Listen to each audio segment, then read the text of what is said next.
مولاي صل وسلم دائما أبدا على حبيبك خير الخلق كلهم مولاي صل وسلم। अस्सलामु अलैकुम वरहमतुल्लाहि वबरकातुह। आज हम सूरत बकरा का अगला सबक पढ़ेंगे। सूरत बकरा की आयत नंबर 238 और 239 पढ़ेंगे। तर्जुमा और तफसीर के साथ पढ़ेंगे। जो हमारे चैनल पर नए हैं, चैनल को सब्सक्राइब करें, लाइक करें, शेयर करें। सदका जारिया समझ के तो अल्लाह ताला हम सबको इसका सवाब देंगे इंशाअल्लाह ताला इस नेक काम का। और अगर आप भी इस नेक काम में हिस्सा डालना चाहते हैं तो कोई भी तिलावत हो, कोई भी कुरान मजीद की खूबसूरत तिलावत आप हमें सेंड कर सकते हैं ईमेल में। डिस्क्रिप्शन बॉक्स में ईमेल मौजूद होगा, वहाँ पे आप सेंड कर सकते हैं और आपकी वीडियोस आपके नाम से अपलोड की जाएंगी। और चैनल में तमाम नूरानी कायदे की और कुरान मजीद की तरतीब मौजूद है, वहाँ से आप तरतीबवार देख सकते हैं, पढ़ सकते हैं कुरान मजीद को। ऑनलाइन पढ़ना चाहते हैं तो डिस्क्रिप्शन में नंबर मौजूद होगा, वहाँ से आप रब्ता कर सकते हैं। तो चलें शुरू करते हैं। अऊज़ु बिल्लाहि मिनश शैतानिर रजीम, बिस्मिल्लाहिर रहमानिर रहीम। हा फी जू हाफिजू आ लस अलस सलावा अलस सलावाती आ लस सलावाती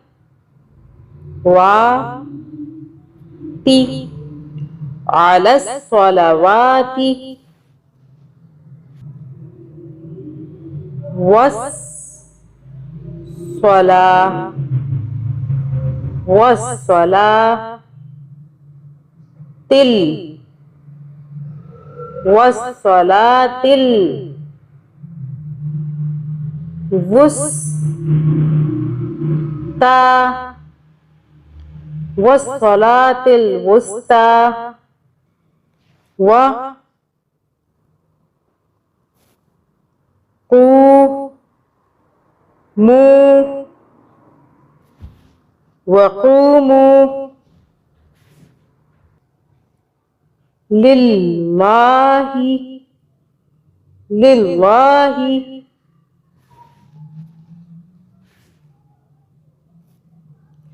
क़ानितीन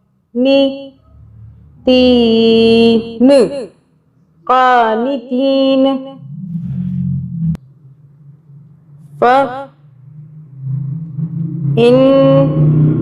फ़इन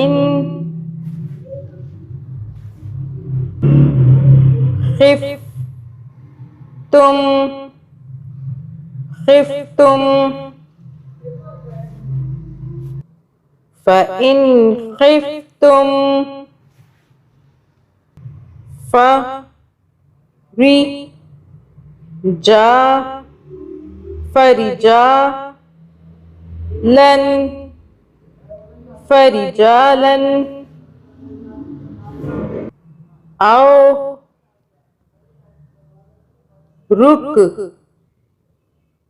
बानन औ रुकबानन फ ई जा फ़इज़ा आ मिन तुम अमिन तुम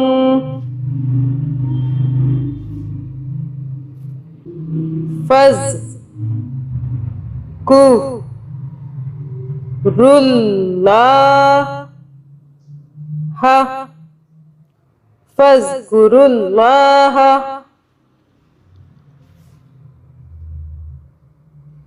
का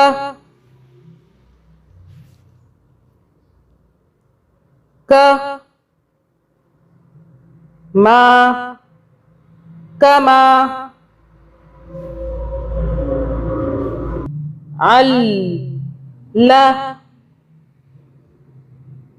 अल्लमा कुम्मा अल्लमकुम्मा लम अल्लमकुम मालम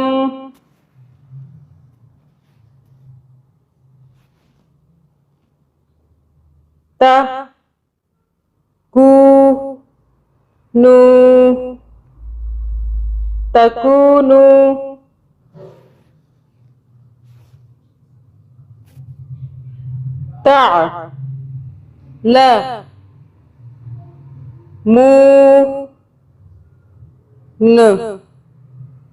तअलमून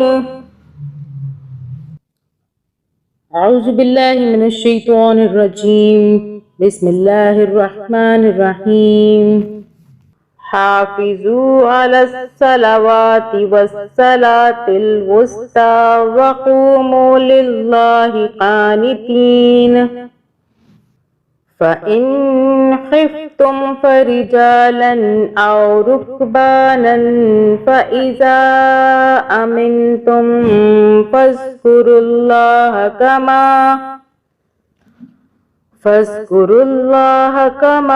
अल्लमकुम मा लम तकूनू तअलमून।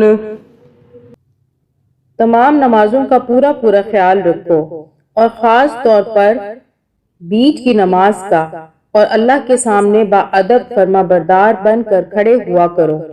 159 आयत नंबर 153 से इस्लामी अकायद और अहकाम का जो बयान शुरू हुआ था वो अब ख़त्म हो रहा है। आयत नंबर 153 में ये बयान नमाज की ताकीद से शुरू हुआ था।